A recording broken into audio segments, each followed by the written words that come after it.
Welcome, everyone, to another exciting episode of Listen Carefully. I'm so jazzed today. I'm so excited.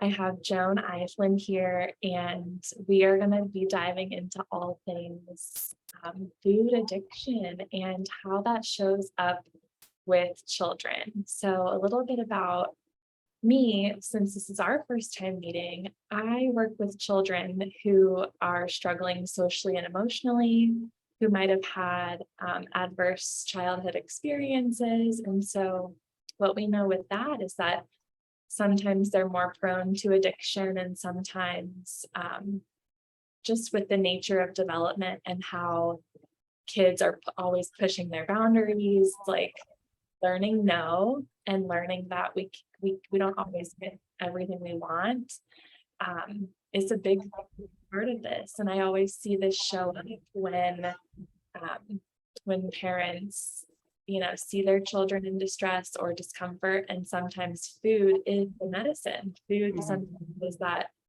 thing that can rescue us out of our sadness or out of our disappointment. And this topic is very personal for me as well, because I definitely grew up on processed foods. So when I came across work, I felt like there was some part of my life purpose or something that got activated, because I was like, wow, like food that had its life taken out of it was the food that I was expecting to support me. And no wonder there was nothing wrong with me. It was just the availability of what my body could absorb and all of these things. So welcome to the show. I am Thank you. excited to have you. And Thank you. thank you so much for being here. Thanks for your time. Thanks for inviting me. This also is a topic near and dear to my heart. I was also raised, even in the 1950s, in a processed food household. And I'm almost 71. I'm still working through the issues that caused. I'm going to be talking about an online community we have, which has now made it possible for me to just routinely surface the trauma that happens in a daily, hour to hour, minute to minute household where processed foods are being used and where people's behavior is thereby dysregulated, raging, depression, coldness, neglect, withdrawal, by turns. You never knew like which hour the adults in that household or the siblings were going to be engaged in. And then my own shock at age 44, when my own children were 11 and 12 years old, to find out I was desperate not to be a rager. And then I would just have these out of body experiences. And then finally, a set of circumstances came together and I wanted to lose some weight. And somebody told me, get off of sugars and flours. Well, I sure was good at food plans. I'd done them. And I got off the sugars and flours and the raging stopped. And my patience increased. Like I could actually sit with my children and do projects with them. So I just adore this topic. I'm passionate about this topic. It's very fixable. It's very fixable. We know how to fix households now. And it is something that was given to us for the profit of the tobacco companies. Tobacco bought Kraft, Nabisco, and General Foods in the mid-1980s. And all of these problems start there. It also starts with a corrupt government process with one of the early food pyramids, the dietary guidelines promoting refined carbohydrates, and just like those two things came together in the dietary guidelines came out in the early 1980s. And I just think that the tobacco companies saw their opportunity. Why would an addiction company move into processed foods? Why would people who make their money off of creating addiction on a mass level go into processed foods? And then boom, you just see everything so clearly.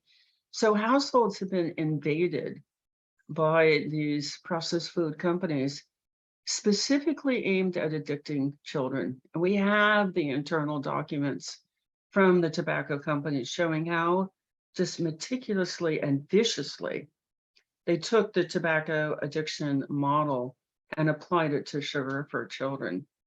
So once you get clear about what exactly are we fighting, what exactly do we have to protect ourselves against, and then you can do it.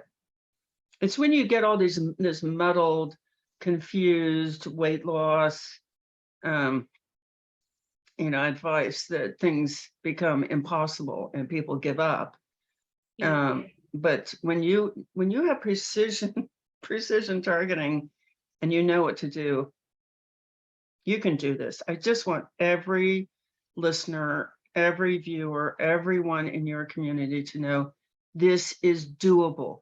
You can fight this and win, and you can protect your children and the other adults in your household. You have to be super, super smart about it. Yeah, I appreciate you mentioning that, because I feel like when people are waking up to this information, a big part of either making the switch or making that commitment, or just even when they're still like thinking about it, like there's that element of loneliness. Like, will we be the only ones? Like I'm thinking about Halloween's coming up, and like, if we tell our children not to eat this candy, are they gonna like feel left out, right? It's all of these little moments where going against the grain, you know, giving kids that education, but also like that real element of like, wow, they've really planned this out strategically, of the peer pressure elements and how that can show up with kids. And I mean, they even say this with drugs too. It's like, well, I didn't even want to do it, but that's just what was going on. Or if like you're going to a party or a social engagement, it's like the first thing is like, do you want to drink, or do you want the candy? Or it's like we associate so deeply with like this ritual around like celebrating these amazing moments in our lives with the things that hurt us, like Mood altering drugs. Yeah. yeah. Yeah. And we almost brainwash ourselves to believe that that's what we want, but what we really want is the connection. And I believe there is like that level of self-worth that comes with that, of wait a minute, you are worthy of something better, even if you don't even know what that looks like, or if you don't know what that feels like yet. Like, you are actually worth tending to, like you're worth Yeah. taking care of yourself, you're worth putting that time into yourself. But of course, as we know, like we're just brought up on like convenience and the value of having that instant gratification, and it's always overloading our system beyond like what we're designed to process. And Yeah. I work at a place that has like mindful people, but it's those little incongruencies. Like I'll step into the kitchen and there's this like box of processed foods, and the irony that I always roll my eyes at is that it says like pay to mind body connection. And I'm just thinking, oh my gosh, like the name of their business is Mind Body Connection, and they're selling processed food. I'm like, am I nuts? Am I the You only do. You start to feel insane. When I had that experience, 1996, of the raging going away, as well as the brain fog and the cravings and the fatigue and the bloating and the allergies, the constant runny nose and swollen eyes, and the lifelong sinus infection, and my energy came up and I was clear-headed.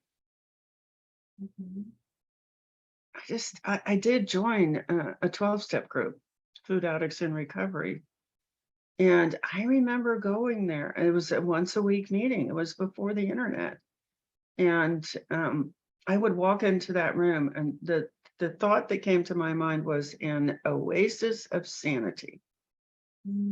Because I started right away. My kids were in a little girls' school, and I made handouts. Eat this, don't eat that. You'll get these miracles. And I noticed nobody did it. So I thought perhaps maybe they just needed a lot more instruction. So I wrote an entire book. I spent 3 years, our first 3 years of our family's recovery, writing a book. Oh, this is how you do it. Oh, they just need to know how to do it. No, I spent the next 22 years trying one big project after another to try to get people off of processed foods. The only thing that ever worked was I did my doctoral program internship in a small faith organization in South Houston, and they got it. And within 2 years, this is an elderly population. They were off their meds, they'd lost their weight, their energy had come back, their joints didn't hurt anymore. They were thrilled. The community was thrilled, and they all did it. Now I know what happened. They had been going to this organization together for 40 years.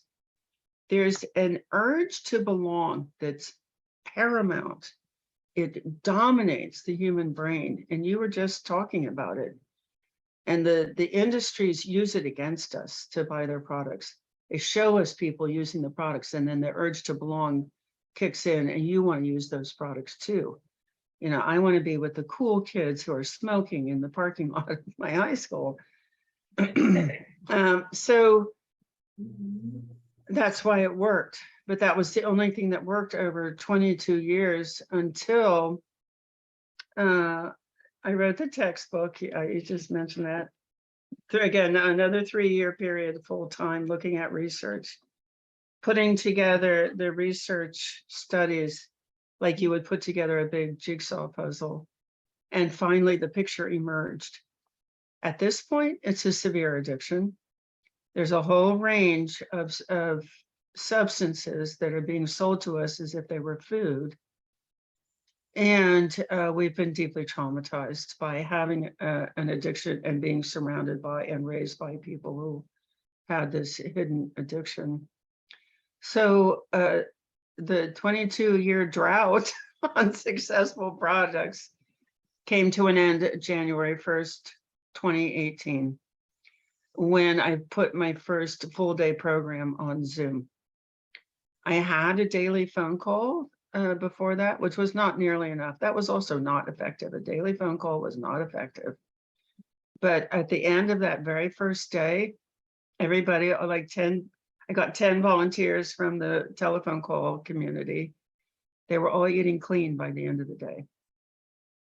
And now I know it is that drive to belong that the industries have harnessed. And that is what you have to wrestle back. And you have to, that drive to belong is going to find some place to latch onto, because it's a primary survival mechanism. If you belong to a tribe, whether you're a creationist or an evolutionist, if you belong to a tribe, you lived. You had food, you had water, you had shelter, you had a group to raise your children, and you could fight off the neighboring tribe, the predators. And you would live, and your genes would get passed on. So that is the highest drive in the brain, is to belong. And how does a tribe decide whether you belong in that tribe? Your behavior is conforming. You're wearing the clothes they wear. You do the things they do. When they go to do something, you go do it with them. It's behavior modification to do the same things, to move to that social norm, whatever the social norm is in that group, you're moving towards it. So the food industry just exploited this mercilessly, especially as you were talking about with children. When you see the Kool-Aid commercials, it's a group of children. When you see the application, they took the Marlboro country store addiction model. How does that work? So you hide the addictive substance in a seemingly innocent product. So they hid extra nicotine in cigarettes. Oh, cigarettes are relaxing, they're rebellious, and they're sexy. And they're none of those things. They're just deadly. They just kill you. And they're disgusting and they're revolting. But they hide the substance in a seemingly innocent product. And then they have promotions to get you to buy and use the product often enough to hyperactivate the reward cells in your brain. And then they surround the product with deception, like sexy. No, there's nothing less sexy than a cigarette. And then they surround you with cues. And that's the free giveaways in the Marlboro Country Store. You buy the product often enough to get the proof of purchase, and then you send those in and you get free stuff. And now you're surrounded by triggers, which alone, without the product being anywhere or being used, the association is enough to flood your brain with craving chemicals and control your behavior. So this is something your frontal lobe's not even lighting up. You're not controlling one darn thing. The addiction is actually sending enough signals over to your locomotion, your locomotor brain cells, to make those brain cells go and do things that you don't want to do, that your frontal lobe is screaming, I don't want to do this. And you've got the zombie walk where you're going to do it. Well, they took that model, and this is chilling. It's one of the most vicious, horrible things I've ever seen. And when Kraft was purchased by Philip Morris, they took and they describe it in detail in their internal documents. They're going to take the Marlboro Country Store and create the wacky warehouse. I mean, the hubris, the nerve, the gall to name give the warehouse a mentally ill name. Wacky, that's what that means. And then apply that model. So hide the sugar in a seemingly innocent product. Oh, a kid's drink. And then do the proof of purchase campaigns so that the kids will buy a lot of Kool-Aid, send in the coupons, and you've got the Kool-Aid dude. You know, you got this cool guy in surfer pants and doing all these cool things. And yeah, I want to be a cool dude too. So that's how you get there. You drink Kool-Aid. And then send them clothes and toys and the wristwatch and the tape deck, so that they are surrounded, not only them now, but now they are cueing all their friends because they have this cool Kool-Aid stuff. It's so vicious. It's so vicious. It's so, I mean, there is no moral. I hate using this word, but dang, it is the right word. It's downright evil. It's evil what they did to these children. So now, what are children supposed to be doing with their childhoods? They're supposed to be learning and growing and developing skills and learning how to manage life. And no, those thoughts of, how am I going to make up with my friend? We've had a fight and some coaching from the parents. And developing that skill of relationship management. No. Oh, I'd love to go get some Kool-Aid. I'm going to go ask mom for Kool-Aid. And what kind of Kool-Aid do we have? And there's the Kool-Aid pitcher on the kitchen counter. And there's mom. She's a Kool-Aid fan too. So she's going to sit down with me and look at the catalog, and we're going to see what cool Kool-Aid things we can. That's what addictions do. Those addicted reward center cells are pumping out cravings all the time.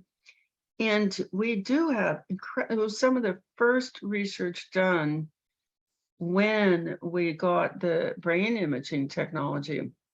Nora Volkoff, who's the executive director of the National Institute of Drug Abuse, she did some of the first research on this, and she saw it, that when the craving brain cells were active, the frontal lobe was not. So it's like the craving cells pulled the blood supply away from the frontal lobe, which is why you don't have a braking system when you have an addiction. And so there are those kids. Now you see it. Attention. What goes on in the frontal lobe that is now not working in that child because the child is addicted? Attention span, learning, memory, impulse control, emotional processing, problem solving, and good decision making. That's why we have these epidemics of those problems. And the brain scans on this are absolutely chilling. They have brain scans. Obese children have smaller frontal, and it's called the neocortex, than lean children. And it's not because they were born that way, and it's not a genetic thing. It's just, and this is now my opinion, that the blood supply has been pulled away from that part of the brain so much that that part of the brain has not developed. Now, I will tell you, this is all reversible. This is all, the brain is very, very changeable. It changes with every message it gets. You just talked about planting the seed. Every message it gets changes the brain, changes the brain's functioning, the way brain cells talk to each other. And you just start changing the messaging around that child, and that brain will come back online. It's amazing. Yeah, because I'm one of those people that I'm just not willing to accept that, like, oh, this is just how it is, you know. Don't do that. Oh, there's an epidemic. Oh, here we are. It's like, you know what? I'm tired of this. Like, I'm ready for us to reconnect and not feel so like desensitized. And I'm sure there's the science behind that too, where it's like, I know it from my experience when I would eat processed foods, like at a certain point, it's like you mentioned, enough is not enough. It's like that hidden hunger element where it's like, well, I just had that large quantity, that high calorie amount should have made me feel full or whatever, but I'm like really feeling empty. And like, we're programmed to believe that that means there's something wrong with us. Like if our bodies can't absorb these substances that we're choosing to, well, not even choosing, but being fed. Yeah. It's so manipulative and so subtle. And I think people really need that reminder that yes, we can adapt to change. Yes, we can build in that support. And how you mentioned like the support, you need to like flood your body with support the same way you need to flood your body with nutrition. Like one call is not enough. You need your tribe, you need your community, you need everywhere you turn to help you subconsciously, because like even for me this morning, I couldn't get gas without these like advertisements in my ear, and I just stepped away from the pump. Like I'm not really willing to, you know, unconsciously receive whatever they're telling me about Wendy's or whatever, you know. It's like I don't need that. No. And I think a lot of the times we're either on autopilot or we are like suffering from these symptoms that they've created anyways, that we just feel dizzy and confused, and like how you said, the brain fog and all of that. And so I imagine like your path of being that leader in the field, like you taking that leadership, like creating that community, I'm imagining that helped you as well. Oh my gosh. You know? Oh my gosh. Yeah, we've had the ARC, the Addiction Reset Community, which we're in the process of transforming the ARC into the HARC. It's going to be a health restoration community. So we've had it for 4.5 years, and I'm 70. I am healthier now than I was when I was 60.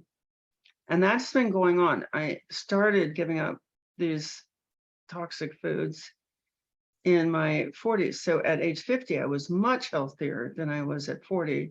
Same thing at age 60, and now again at age 70. By the time I'm 80, I will have had 10 more years of the ARC doing it. And I'm just like, it's possible I could be healthier at 80 than I am at 70. So this is,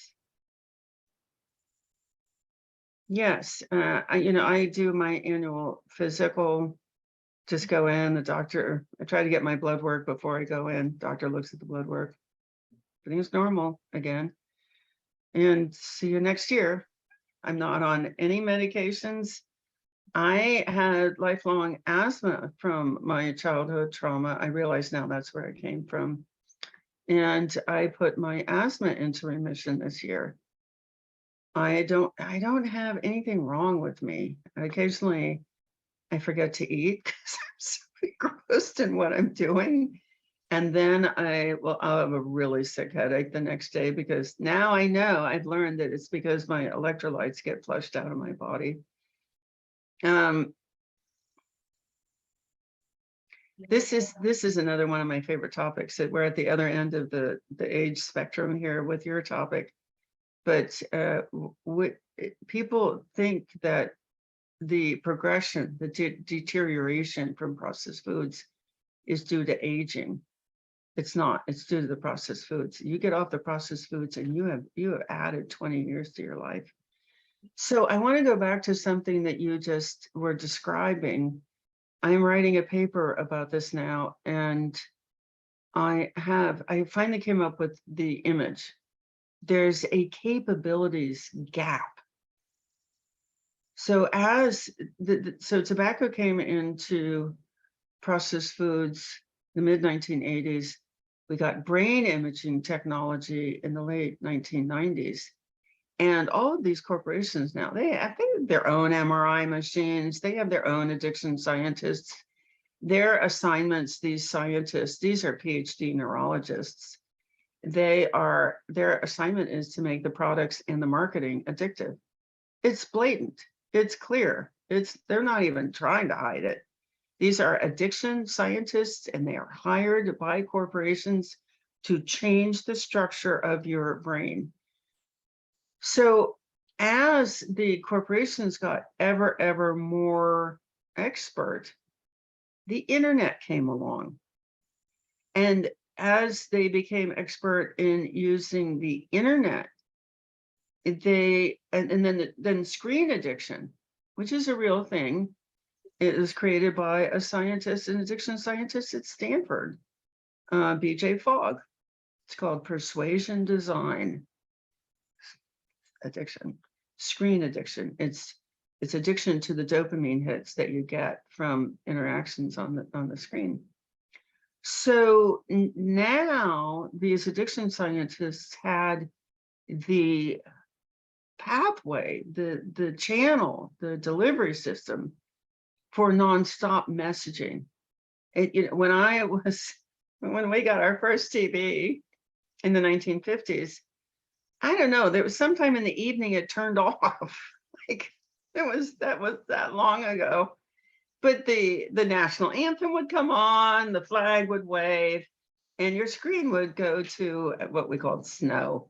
Just the programming was over for the day, and it wouldn't start again until the next morning. The programming. Yeah.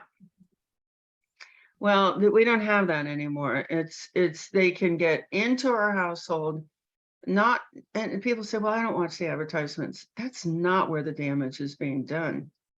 The damage is being done in commercial entertainment, because either it's something lovely with eating disordered people, and your brain looks at those people who are too thin, and your brain says, oh, a famine is coming, I should go get something to eat.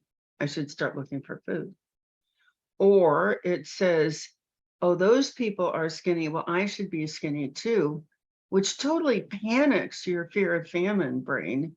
You want to be skinny? No, what's wrong with you? Let's go look for food. No, we got to stop this right now.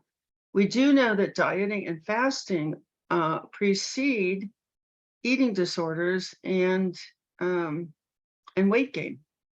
So it's because you're waking up. There's one system in the brain under one circumstance that will override that drive to belong, and that is famine. If your body perceives that a famine is going on, it will get you to eat in private. It'll get you to hide when you eat, and then it'll get you to hide and be shamed afterwards. Because the survival strategy changes in a famine. It's no longer share everything with the tribe. It's if you find something, you eat it as fast as you can before other predators find you or before your tribe finds you. Eat it as fast as you can and then go hide. Get out of there. Don't let somebody find you in that place. So now the corporations can get to us 24 hours. There's an incredible book called Surveillance Capitalism by a professor at Harvard Business School. It's a friggin' long book. It's 550 pages. And she just walks through how these corporations are harvesting our data. We get used to it, knowing that we're being tracked. Our phones have tracking devices in them. Our cars have tracking devices in them. All of the, what is it called? The devices that, Alexa, those kinds of devices, that they are collecting verbal. My phone sitting here right next to my computer is collecting information from our conversation. My friggin' vacuum, my vacuum robot is designed to plan out my house, and so that it can create a plan of the floor plan in my house, so that by where my phone is and where I am, they can figure out which rooms I spend the most time in, and then they can send me targeted advertising. So what has happened is that the ability of these corporations to alter the structure of our brain has increased over these 30 years since they came into processed foods. And at the same time, the consequences have accumulated, and we are now really, really sick. I saw a statistic the other day. 88% of Americans are out of normal in one or more of these measures of health: your hip to waist ratio, cholesterol, triglycerides, blood pressure, or blood glucose. 88%. 44% of Americans are obese or severely obese. And it gets worse. You just look at the graphs, they just get worse over time. And another, I think, well, a total of 83% of Americans are overweight or obese. So the obesity to me is just a marker for the addiction. The fat tissue itself is not the problem that people think it is. Yes, you do want to get that off because it's bending your bones and it's disrupting your hormones. You want to get that fat tissue off, but that is not what's making you sick. It is the direct impact of the processed food disruption. We now know, thanks to an incredible book by Rob Lustig, Metabolical, that processed foods directly stop cell function, impair cell function. So we are now really sick. We have fatigue, and we have brain fog, and we have depression, and we have deep trauma. We have severe self-stigmatization. We hate ourselves. I know when you hate somebody, you don't want to help them. We live self-loathing. It's paralyzing. Some incredible percent. Let me see if I can remember this number. So this was a study of people taking a survey. It did not include people in nursing homes, and it was a study of functionality. 44% of the people who responded to this were missing a function. They were no longer able to. And the things that they could have been missing were things like the ability to grasp an object, walk up 10 stairs, stand up for 2 hours, walk a short distance, those kinds of things. You need those things in order to make your own meals. So this is what I'm talking about. I call it the functionality gap. No, that's not what I was thinking of calling it. I was thinking of calling it the capabilities gap. But maybe functionality gap is better. No, it's capabilities. Because in order to turn around and fight, defend yourself, protect yourself, insulate yourself from this increasingly sophisticated attack on your brain and your family's brains and your children's brains, you have to be pretty darn capable.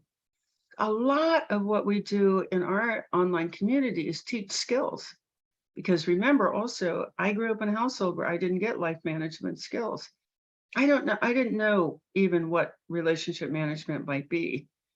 I didn't really know what that meant, much less how to do it. I never saw it demonstrated in my household. People just yelled.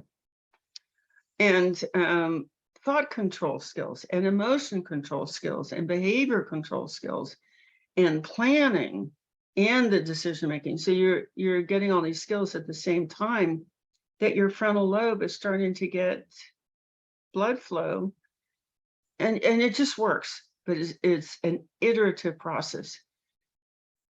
Maybe you can start eating sugar a little bit less often, but that's enough to make your frontal lobe a little bit stronger. And because your frontal lobe's a little bit stronger, that no message, the braking system is like just coming back online. You can eat sugar now a little bit more or less, a little bit less often, and your frontal lobe becomes stronger. And so gradually over the months, the weeks, you get to the point where you've got these really destructive processed foods out of your system. Your brain has come back online. You have more lovely relationships in your household, less yelling, more praise, and it's very doable now with Zoom.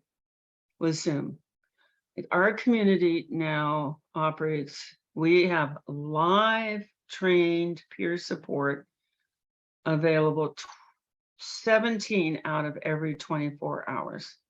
So we do blocks of programming, maybe 6 or 8 hours, and then we have a break of a couple of hours, and then we come back. Around the clock, as we have teams in Europe and Africa. We have teams on the East Coast and all throughout North America and some of South America. And then we have teams in Australia, New Zealand. So we literally go around the world because this disease is now around the world. And that is how you close the capabilities gap. You've got this increasingly difficult thing to pull off, which is to wrestle control of the messaging that reaches your brain. Your brain just helplessly takes in messaging, stores it, and acts on it. The frontal lobe is only about 2% of the brain, and it's the lowest priority. It's the neocortex. It doesn't have anything to do with survival. So it's the last part of the brain to get blood flow. But in this culture, you've got to have it. It's got to be working really well because you have to make a lot of decisions. You have to be able to say no over and over and over again in a way that people can hear you. You have to not feel defective or isolated or lonely because you're not eating the stuff that they're eating. So it's not just physical capabilities, it's emotional capabilities, mental capabilities, behavioral capabilities. And if you're in a culture, a community that is doing all those things, it doesn't make any difference what condition your brain is in, because that copy, the drive to belong, is running, humming all the time. It's a system of very specialized brain cells called mirror neurons. And why? It's because they literally, those mirror neurons see somebody doing something. They will go in and they will stimulate the same brain cells in your brain. It's an imprinting process. You now have that map in your own brain. You have those images, you have those feelings, you have those beliefs. They are literally now stored in your brain from seeing somebody else do it. And that's the mechanism. It's those mirror neurons. So the whole name of the game is, it's exactly what you were saying earlier. I don't think it's not a reasonable thing to say protect your children from processed foods, because every other parent around you is going to say, oh, it's okay. I know you're being extreme. That's really cruel for your children, isn't it? To not give them sugar? What's wrong with you? Yeah, well, when they come to my house, is it okay if I give them sugar? I'm just going to give this to your kid once. I made it just for him. The pressure was way too enormous. And that drive to belong will cave. So if you've had this experience and you've ended up giving your children processed foods, don't blame yourself. You've got to have a community. You've got to be constantly reminded, oh, this is causing brain damage, reversible brain damage in my children. This is causing reversible brain damage in my children. This is causing, you've got to have that messaging again and again. And once your brain is filled up with that messaging, then you become a beacon of light for all the other people around you. Because now they have, their mirror neurons have somebody to copy. It's so cool. It's so cool when you figure it all out and you pull the resources together, and it becomes easy because, we're on 17 hours out of 24 in the middle of the night. You can flip open your device, you're lonely, and there are the Australians.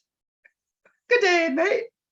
And you know them and they know you. You're constantly surrounded by really friendly, deeply, deeply compassionate people who can explain the science as a method for assuring you that you are okay today, right where you are.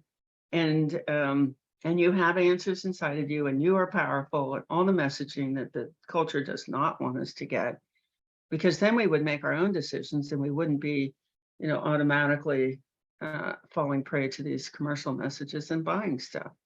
We live in unregulated capitalism. My undergraduate degree is in economics and political science. I have an MBA from Stanford. My PhD is in addictive nutrition. We live in unregulated capitalism, which means that those corporations have full reign,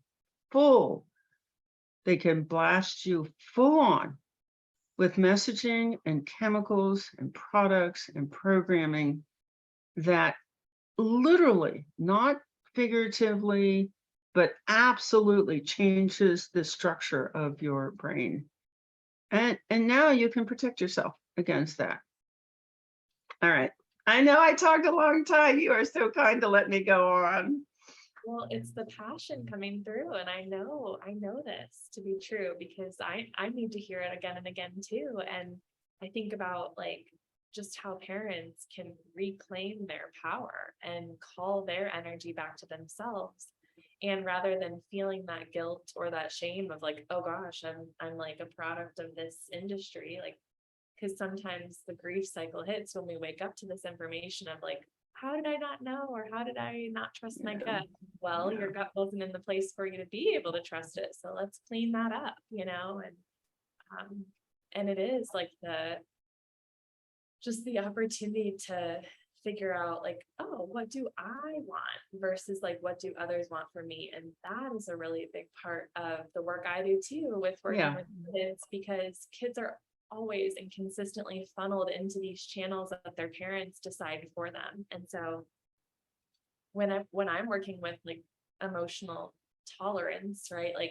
Sometimes kids don't have a tolerance for those more challenging behaviors like the anger, the sadness, the scared. And when we come into play therapy and they sit with their emotion, like in that repetition and allowing it to be like, I don't have lollipops there. Like they can't just eat sugar to feel better. They have to like know that, oh, I can handle my feeling, and I have my personal recommendations with like screens and sugar and all of that, but that doesn't mean that everyone follows it, because the peer pressure is so strong. And it's like you said, you've been saying, it's survival based.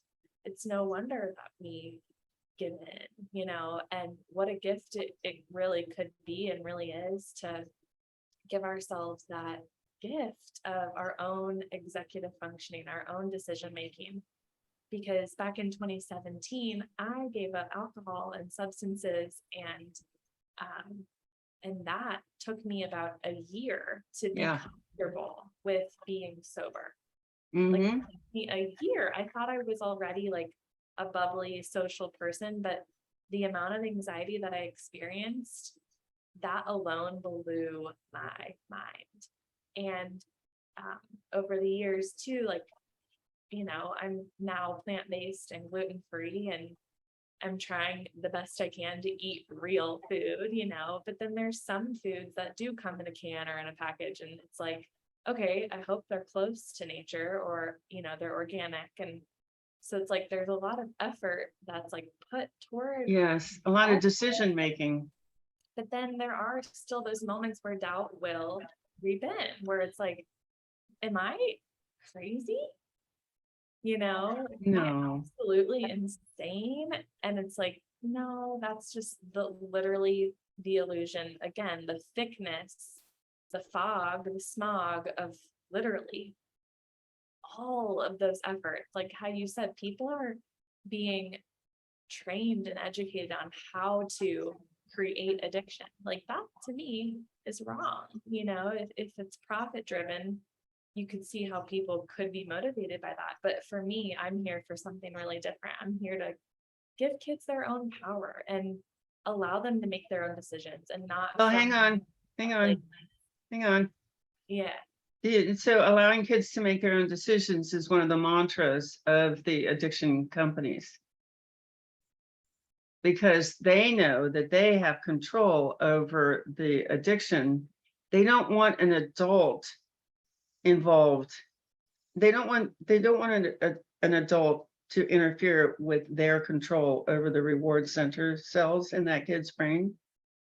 So they say, oh yeah, let the kid make the decision, because they're not making a decision. The addiction is making the decision. Addiction is putting out enough neurotransmitter to control behavior in that brain.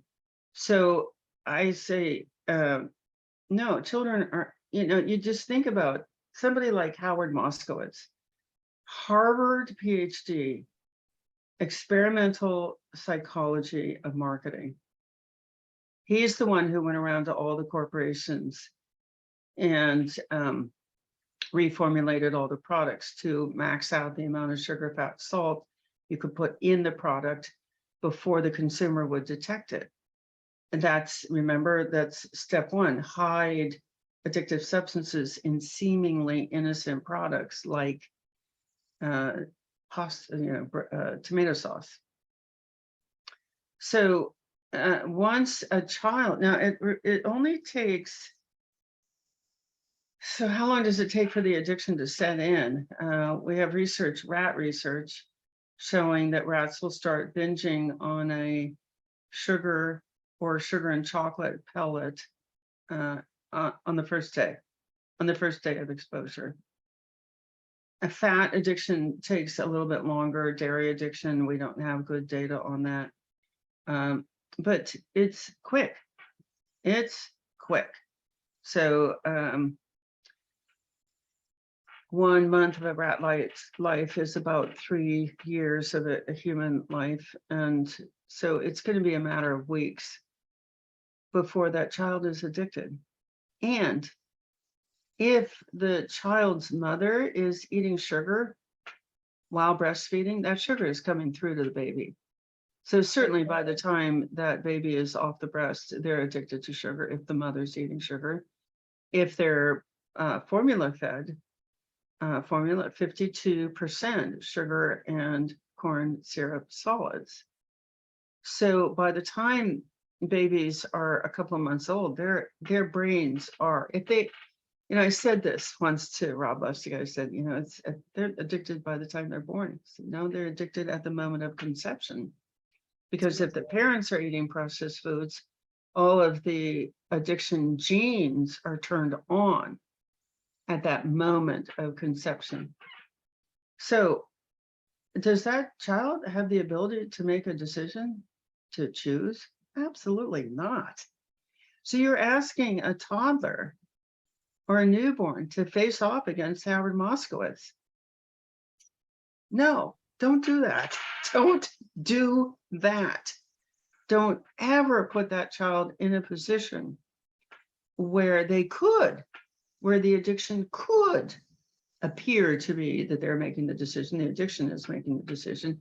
Don't ever put that child in the position where the addiction could control their behavior and lead them to picking, no, they're not picking, but lead them to get sugar into their system. Yeah. No, you've got to just protect that child from messaging, from availability, from other adults. So the other thing to remember, particularly about sugar, with sugar, we have the best evidence. There's also evidence for gluten. Gluten has a natural morphine in it.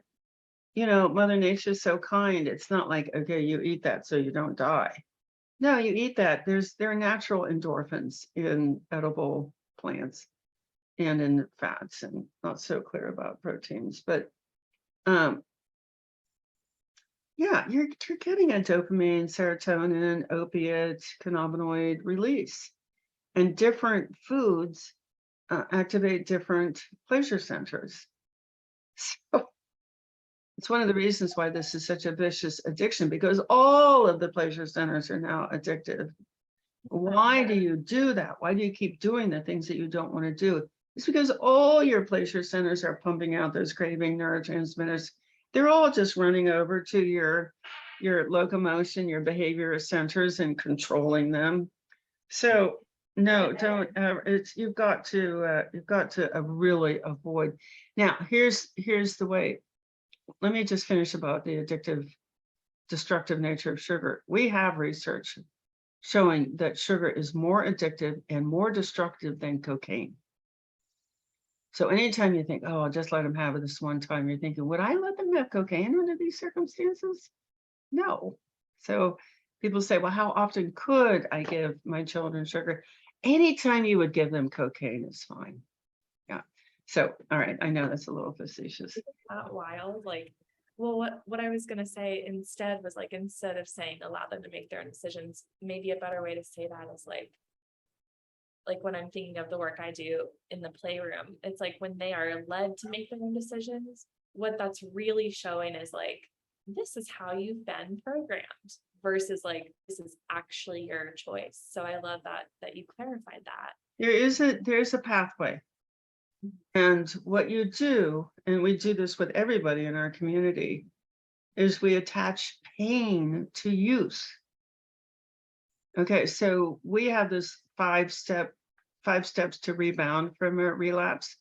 Step 1 is come in and talk. You've got 17 hours out of 24, get in as soon as you can and talk, to start speaking the words, because it'll take your brain out of the addicted brain cells and into your frontal lobe when you start to talk.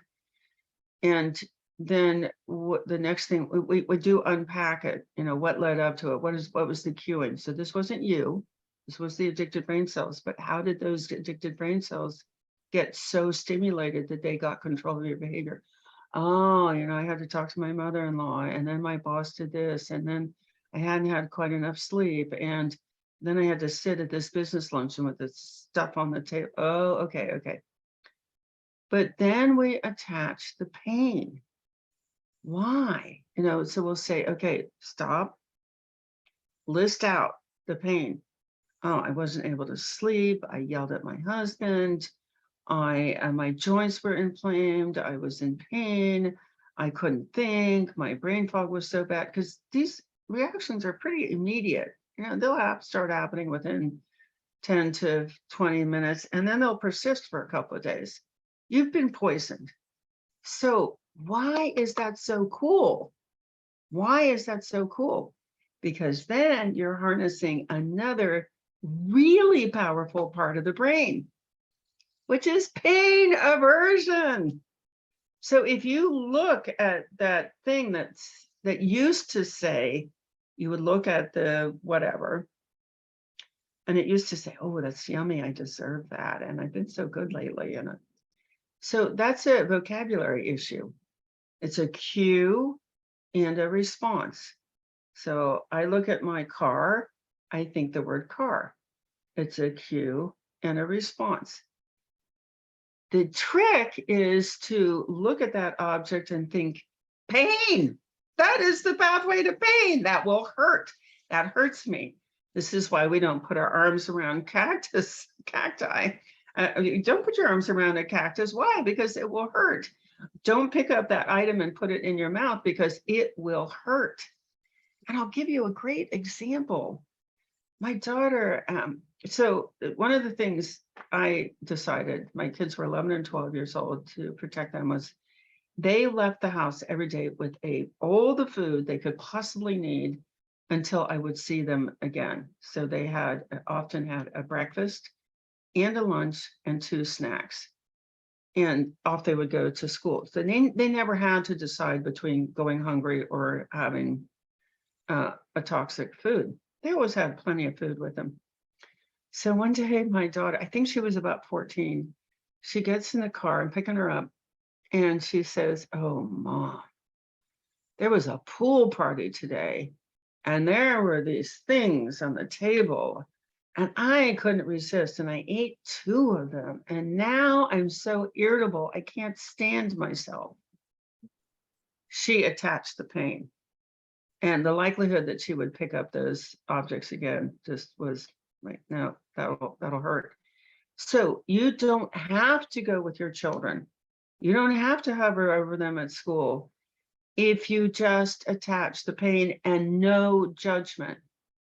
And this might take months where the kids are coming home and they're irritable. And yeah, you get the brunt of it.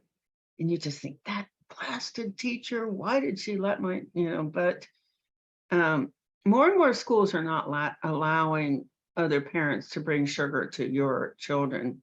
So it's getting somewhat better. The dairy is still a big, big issue. But you will be amazed that your children are able to say no because they know the pain.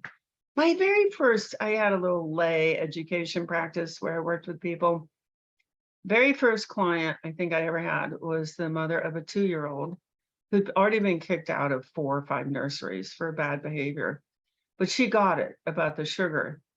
And so she was determined that her kid was going to stay in this nursery school. So one day the kid gets sugar. So the people at the school, they knew if somebody brought treats, they wouldn't give them out until the kids were leaving. So the parents got the brunt of the crazy behavior. Well, her little 2-year-old boy came home and got on his tricycle and ran it into the concrete steps again and again and again. And then he came in the house and he said, I am never eating sugar again. And she could see him. She saw him, a 2-year-old, turning down sugar. No. Oh my gosh, these addicted adults, they will really push it. I'm a member of my community whose little girls, they were at a faith organization. And this pusher came over to her children. And she's standing there. My member is standing there. No, thank you. No, thank you. And this woman is persisting at pushing this sugar towards her children. Like, it's bad out there. It's bad out there. So yeah, you have a pathway. It's associate the pain.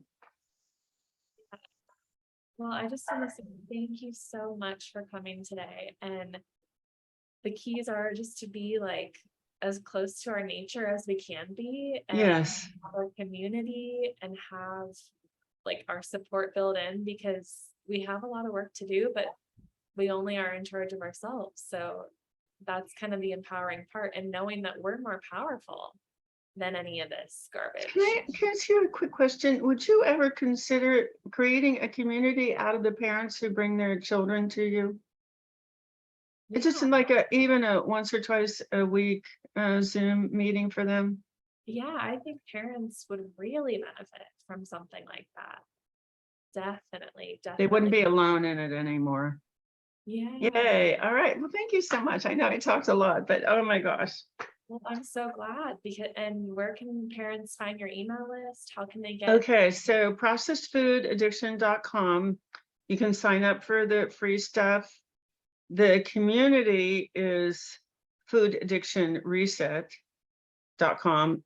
There's a self quiz at food addiction. It's everywhere. The self quiz for the signs that you have this, and that will open the door to helping direct your efforts to the things that will actually work. Yeah. Well, thank you so much for like getting all of the ducks in a line so that people have this path they can follow now, and they don't have to feel overwhelmed anymore if they're the only one in their friend group doing it. Or This is key. This yeah, is key. This is the key to everything. totally. Well, thank you so much for your time today. Yeah, And thanks for I look having forward me. to it. Yes. All right. Thank you so Take much. care, everybody. See you. Bye. Bye-bye. Bye-bye.